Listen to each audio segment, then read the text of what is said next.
Hey everyone, welcome back to the channel. If you ever wondered how to keep your network running even when your primary gateway fails, then this video is for you. Now today we're going to dive into HSRP, the hot standby protocol, which is the first hop redundancy protocol.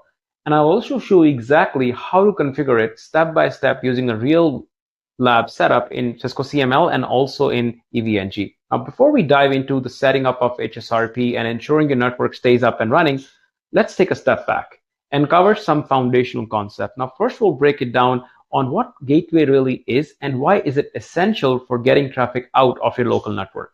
Then I'll explain you the difference between switch port and routed port, two key ideas that will help you understand how devices communicate within your network and beyond.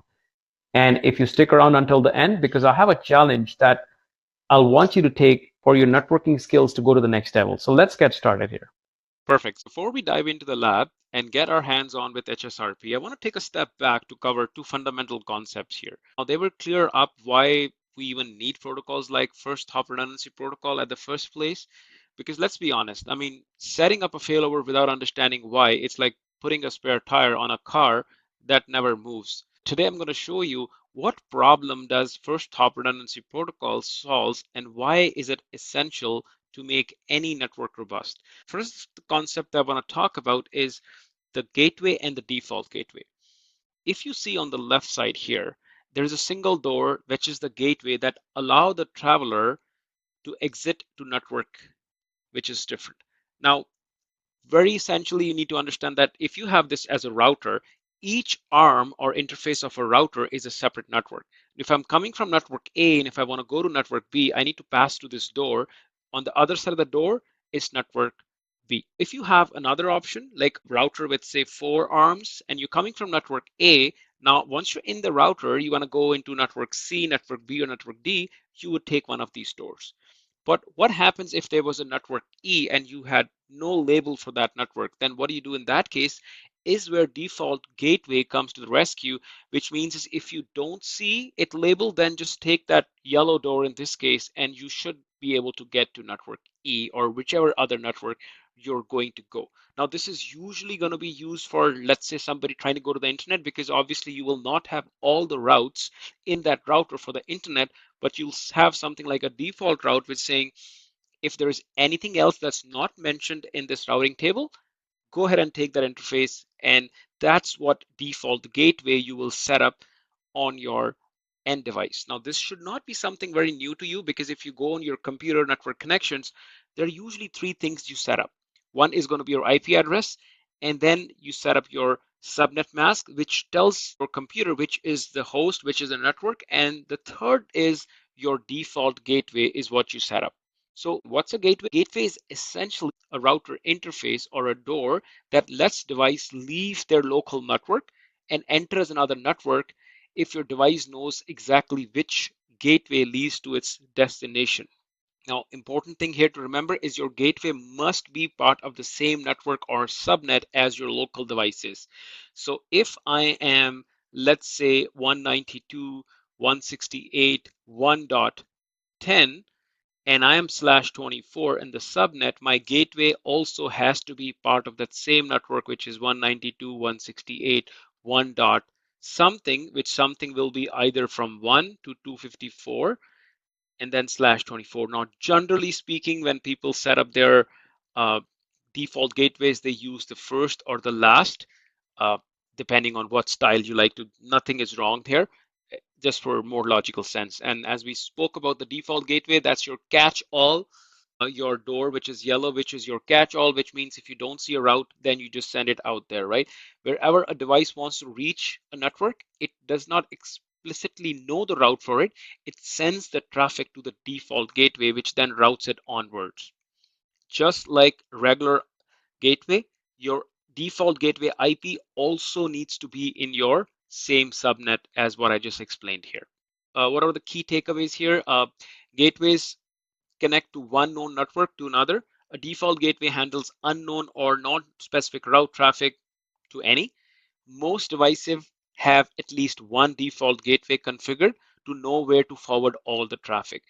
Your gateway or your default gateway must be part of your local subnet or your device won't be able to reach anything. For example, if I set up something like this, like a 192.168.1.100 is my IP/24, and my gateway is 10.10.10.1. Well, that's not going to go anywhere because these are separate networks altogether, right? So we have to be mindful of that. Now, the second concept I want to talk about is your switch port and your routed port. Now, what are these? See, layer 2 or switched ports can be access ports, can be your trunk ports, which can carry multiple VLANs, and they basically use MAC addresses to forward. They do not have an IP on the port, so you will not see any IP assigned, where you can have a switched virtual interface not directly onto the physical interface, but that lives onto the actual router or layer 3 switch, which is something I touched on the last video. If you look at the layer 3, the main difference is that it does have an IP address, and if it receives a MAC address frame that is not matching its actual MAC interface, it drops that particular frame. It has to be coming to that actual MAC. Okay, no spanning tree here because layer 3 they do not participate in any sort of spanning tree, because spanning tree is a layer 2 mechanism. It was the only reason it was developed, because layer 2 had loops, and those loops can be avoided if we have spanning tree. Next video, I'm going to talk about spanning tree in detail to explain you how that works. Where and why does both of these kind of work? So if you have a typically, if you have a 3-tier network where you have a core here, right, and then you have a distribution switch, and then you have an access switch, correct? Now, all the routes that are on the core are always going to be routed. Distribution, generally speaking, the one that is connected to the core has to be routed, because I cannot have a link like this here where one is a layer 3 and other one is layer 2. That's not possible. So these will be layer 3s, and then all the stuff bottom can be layer 2. It does not mean it cannot be layer 3, but generally speaking, as I said, these are going to be layer 2.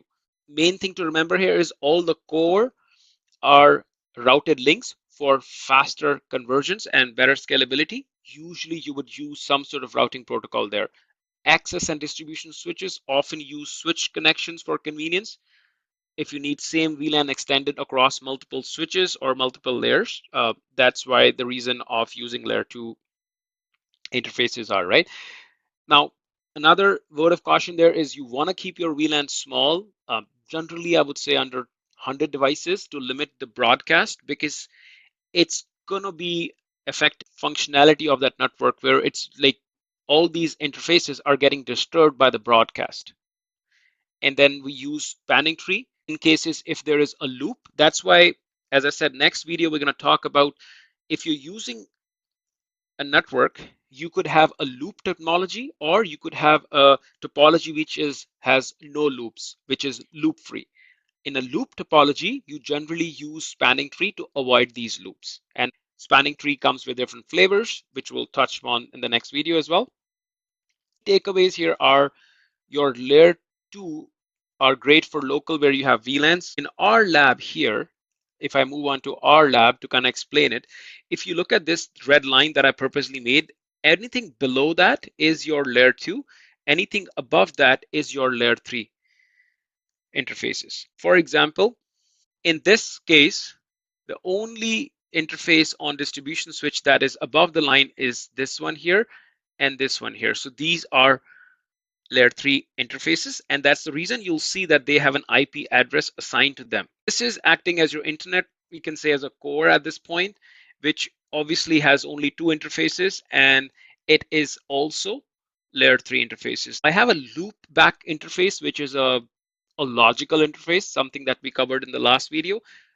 This is just simulating the internet. The reason I have this is I'm just simulating the internet. I'm going to just try and ping 8.8.8 because obviously it's not connected to the internet. That's why we're just going to imagine that this is the internet here.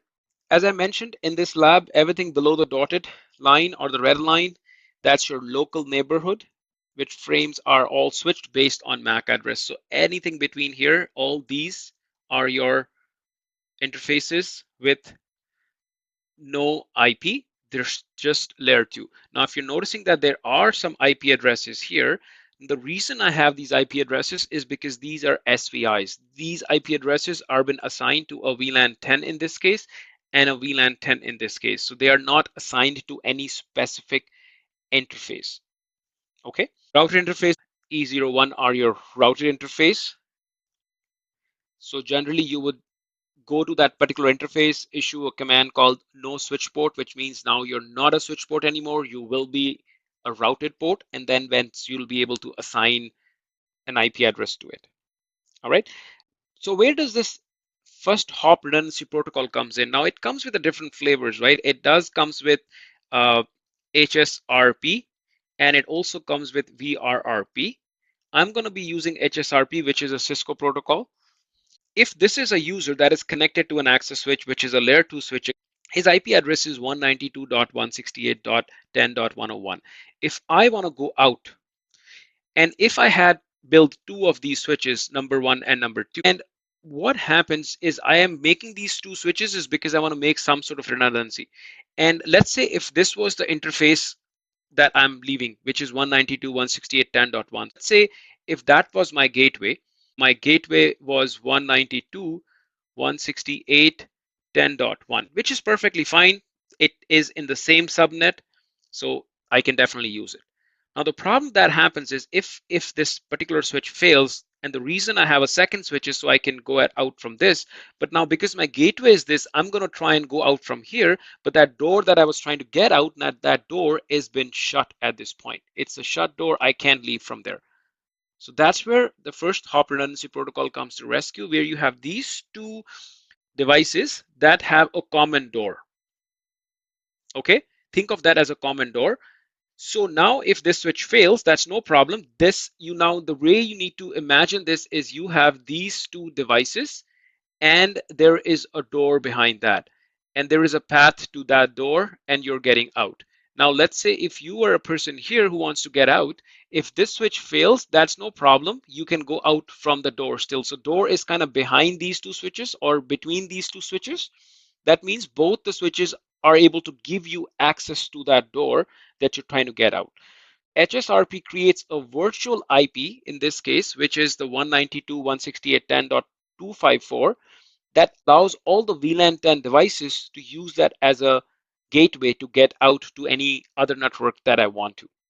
So if something goes wrong, if distribution 1, and this basically works on an active standby setup where this is the actives and this is standby, and they are connected, so they are talking from E03 are talking from a heartbeat perspective. If one of them goes down, the other one knows that he's down, so I'm going to take over and I'm going to start responding. If anybody tries to send a packet out, which is destined for this particular gateway, I will take that packet and send it to wherever the destination is. In this case, the destination will be 8.8.8 because that's what we'll be trying to ping to get out and simulate the internet. All right, so let's get into our lab now. And actually, so something I did differently in this lab is I tried to use CML, and I have created a video on Cisco CML. It's a free tier, if you notice here. The only restriction in the feeder tier is because you can only use up to 8 devices. I thought, why not try a different tool this time? In case anybody's having an issue with EVNG, you can try this tool as well to see if that lets you do it. Now, they have a little different looking setup.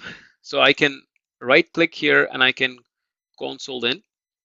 And once I console in, and I will see that I can actually ping 8.8.8, no problem. Now in this one, if I go ahead and stop this switch, you'll notice there was a little blurb and then the ping still started. Now it switched, right? Get this back on and I'll show you how all this is done.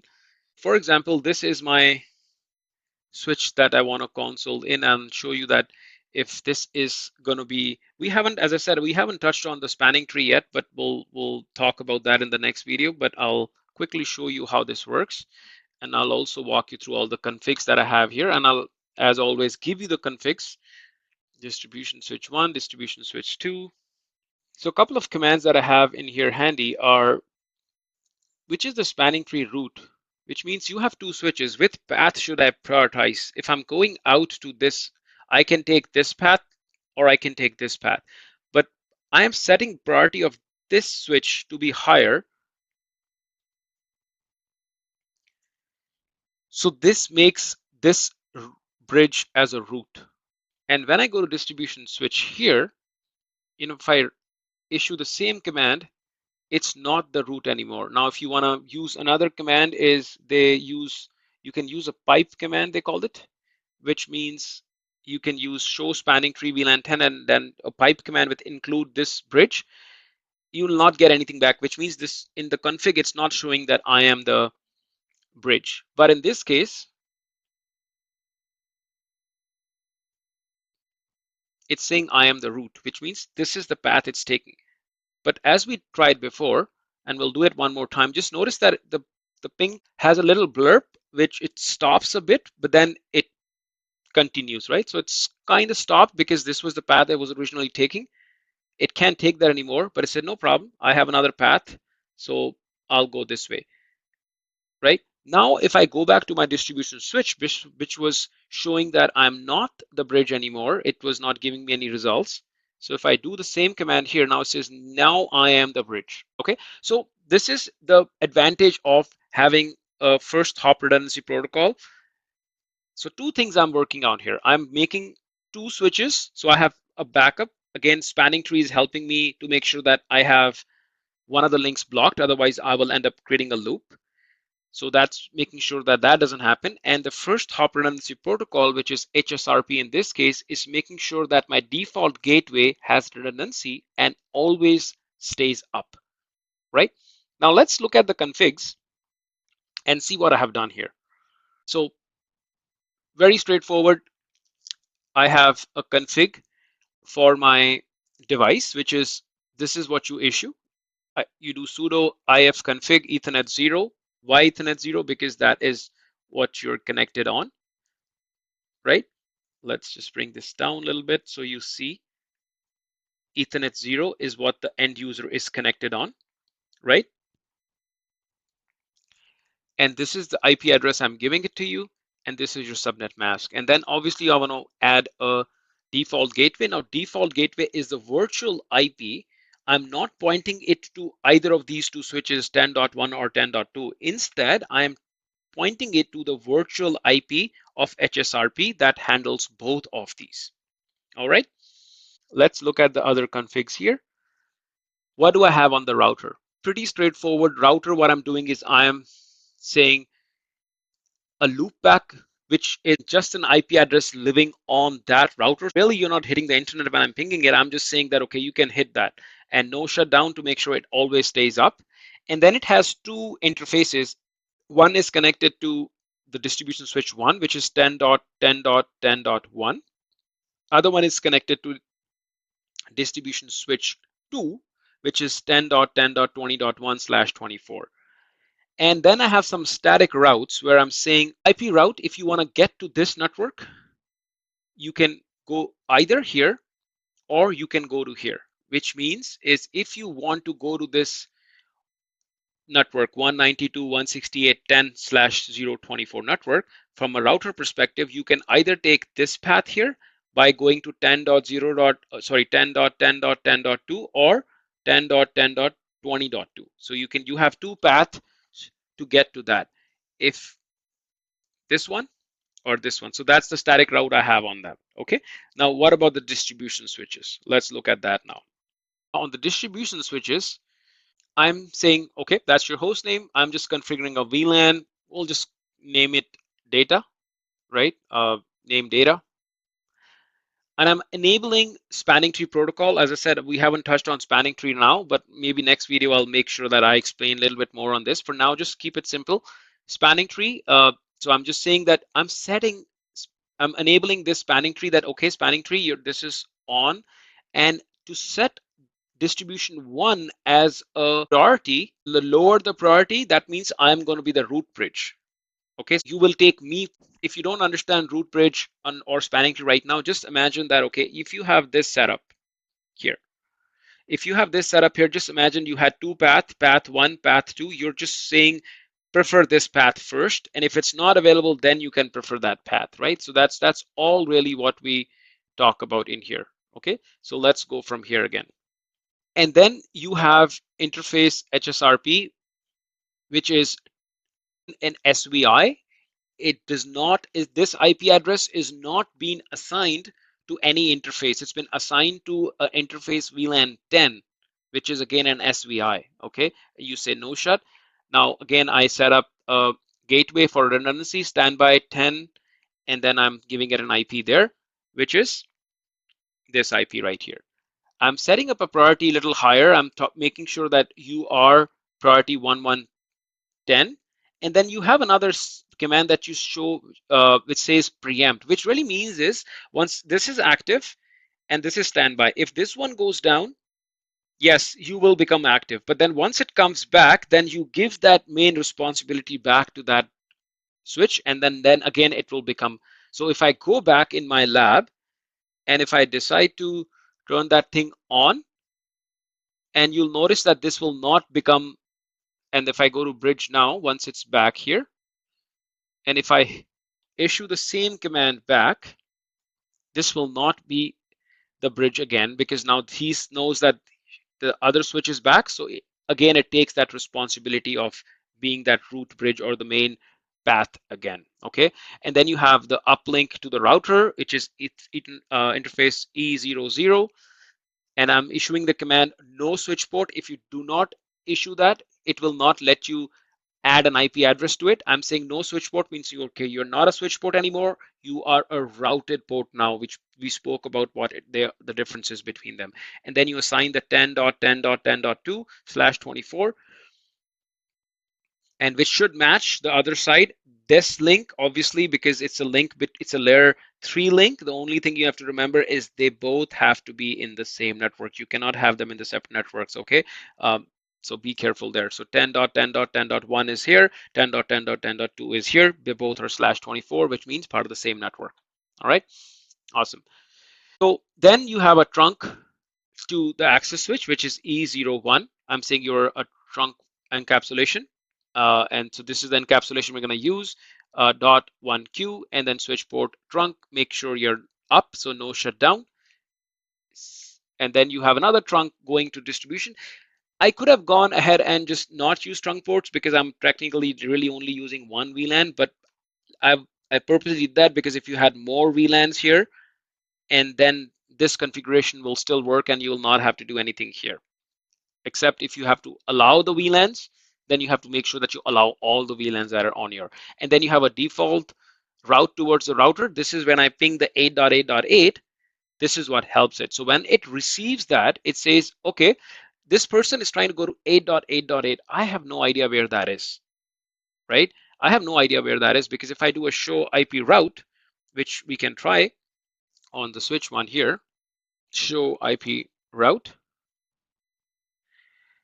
they're like, okay, I know about this route, it's connected, and I've learned a couple others, but I also know about this one, but I don't know about 8.8.8. But then you have this static, which is saying that if you don't know where that is, then send it to 10.10.10.1, which is right here. So if somebody sends you a packet with 8.8.8.8, I don't know where that is, I can just send it to this guy, which is my default gateway, that yellow door that we spoke about in our setup here, right? So I don't know where 8.8 is. No problem. We can set it to the yellow door. Hopefully it reaches there.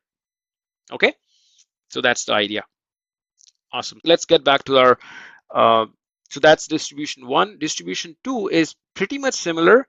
The only thing I want to make sure that you understand is you have priority as 100. The other one was 110. So this is lower, which means it's less preferred. So that path is less preferred. This is a less preferred path. This path is more preferred. That's the only thing you got to remember there. And rest everything is same, just the IP address is a little different. So pretty straightforward there. Now let's look at the access switch. Access switch, which is at the bottom switch here, this one. All the ports here are layer 2 ports because it's kind of under the domain of layer 2. No ports here are layer 3, except I can say VLAN 10, I can assign that SVI in case I want to, but then that's about it, right? So if you go there, you'll notice that I've created a VLAN. I've said distribution switch towards this, and it's a trunk, then one trunk on this side, one trunk on this side, E01, E02. Those are the two trunks that you got, right? What else do I have? So what else do I have is I've connected access port, which is VLAN 10, which is the end user. And that's it. Only 3 ports that are configured. All you do is you enable spanning tree because it's part of that spanning tree. You are creating a VLAN 10. You're creating 2 trunks that are going up to distribution 1 and distribution 2, and then the access port that is connected to the end device. Now that's pretty much it about the config itself. Now, if you really want to go ahead and do the same testing with EVNG, that's possible. I have tested that as well. So similar concept here, right? And you have these configs. Now let's say if I want to start using the configs that I have, no problem. And in this case, I want to start with first setting up a config on my top to bottom. So how about I start with the router here? So I can go ahead and do the router config first. I haven't tested that before. So let's see if we hit any errors. Should not, because as I said, the same config I used for my CML setup. Sorry, I already have it open, so I shouldn't need to do that. So that's my internet. And it's saying configure T and got some errors. It didn't like the config T, which is weird.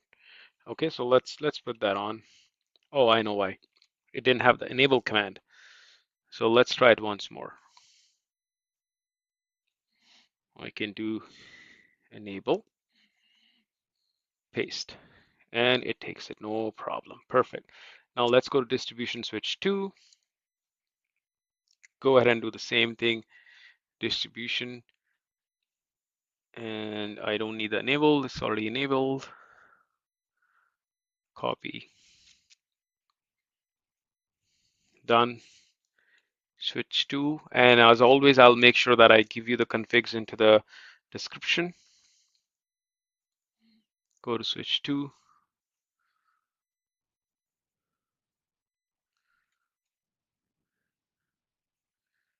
No errors, all good. Last, not the least, the access switch. And if you wondered that why it didn't start from the access switch first, the reason behind that was because of the spanning tree. Generally speaking, the one that you want make sure that it's the spanning tree. It's just generally a good practice to start with that switch first. And obviously, in this case, I wanted that the distribution switch 1 should be my root, so I started there. Right. So now let's go this. Let's double check that is he the distribution switch or no. So I have my verify commands here. Oh, let's see if the system even works. So let's go back to our VPC. And okay, show IP. So yes, it is the IP that I need. Let's try to ping by pinging itself first. 10.101. Yes, I can. Can you get to your own gateway 254, which is a virtual gateway?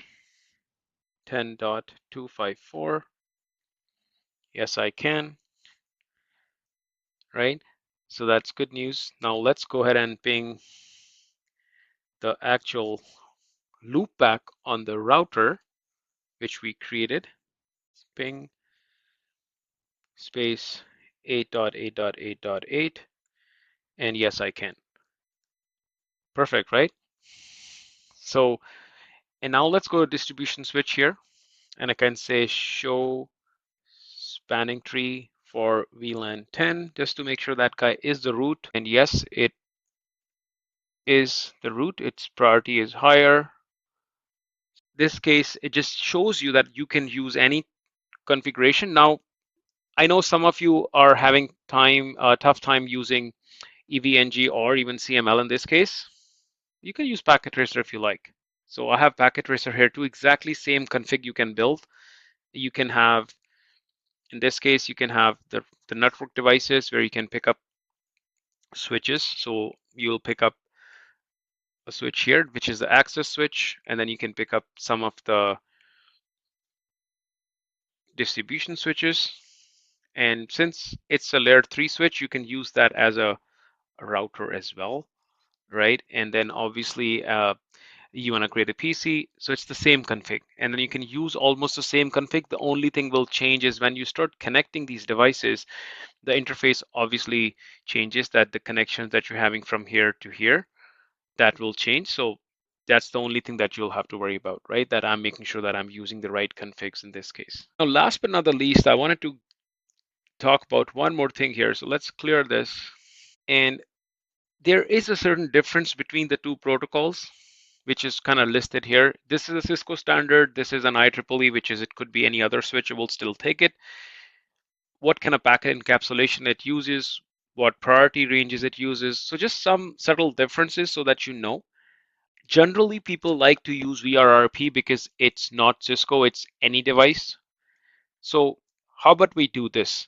Now, since you've seen how HSRP works and why is it such a powerful tool for making sure the network is redundant, here's a little challenge for you. Try using the same lab setup that I showed you, but this time configure it with VRRP. That's the Virtual Router Redundancy Protocol.